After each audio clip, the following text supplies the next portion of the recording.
Me li sono dovuti mettere perché non si può spiegare una situazione che può succedere prima di un video, perciò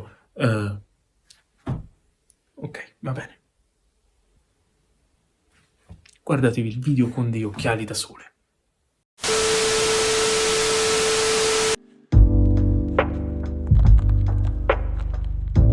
Caspita, non avrei mai pensato di prenderla. Ritorno al mondo videoludico. Inizialmente sarà così, poi finirà come le ultime console acquistate, utilizzate i primi mesi e poi diventati solo oggetti da collezione.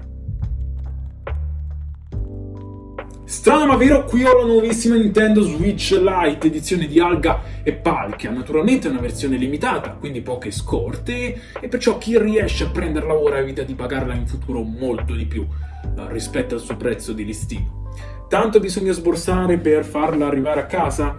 E inizialmente era preordinabile a 245 sacchi, da agosto invece si trova a 219,99 sacchi, un risparmio di 25. Non c'è tanto da parlare perché va a cambiare solo l'estetica. Abbiamo serigrafati due iconici Pokémon sul retro della scocca, che vanno a riprendere i celebri due giochi Diamante e Perla, usciti tra il 2006 e il 2008, qui da noi nell'anno di mezzo. Che nostalgia, ragazzi, ve lo garantisco. A poche ore da quando elaboro questo video usciranno i remake Diamante Lucente e Perla Splendente, sempre titoli ammalianti. Premetto, non saranno inclusi nella confezione, dovete tirar fuori altri 60 sacchi per avere uno dei due, così rendete questa mattonella completa, collezionisticamente parlando, e non è un mio solito neologismo, è proprio un avverbio. Ecco la classica light per fare una comparazione, il turchese mi piace moltissimo vederlo. Questo tono invece è più serioso e lo sporco si vede meno, tranne una cagata di piccione, ma la vedo un'ipotesi abbastanza remota. Ritornando in una data che a noi ci interessa di più, questa Switch è acquistabile dal 5 di questo mese. Dovevo subito pubblicare il video, ma ahimè ho avuto altro da fare, comunque per voi. Merita questo accorgimento. È la prima light a essere scura. E va bene, c'è già il grigio, ma rimane su un tono chiaro, perciò per chi ama colori poco accesi, questa console è perfetta. Strano, da parte di Nintendo, non creare questa versione limitata anche per la versione OLED. È uscita da pochissimo. Molti appassionati si aspettavano di trovare questa veste sull'alto livello. Economica, per così dire, la confezione. Io mi sarei aspettato una semplice cover, adesivi dedicati a questa edizione, proprio spartano il contenuto. Anche se so che Nintendo è sempre stata così, lo sappiamo benissimo, perciò nel suo territorio siamo nella normalità. Un alimentatore uguale per tutte le altre Switch, ottimo, così se abbiamo differenti modelli non ci stiamo a complicare la vita sulla compatibilità.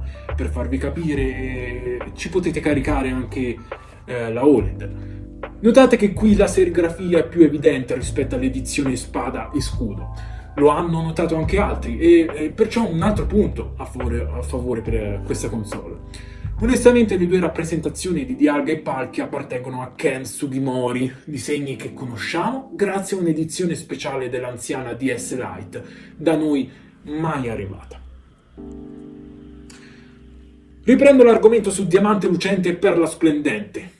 Io consiglio per una massima esperienza di giocarci sulla OLED, ma a livello di collezione ha più senso acquistare la Lite, perché in futuro avere questa edizione più il gioco o addirittura i giochi siete dei top, così potete anche rivendere a molto.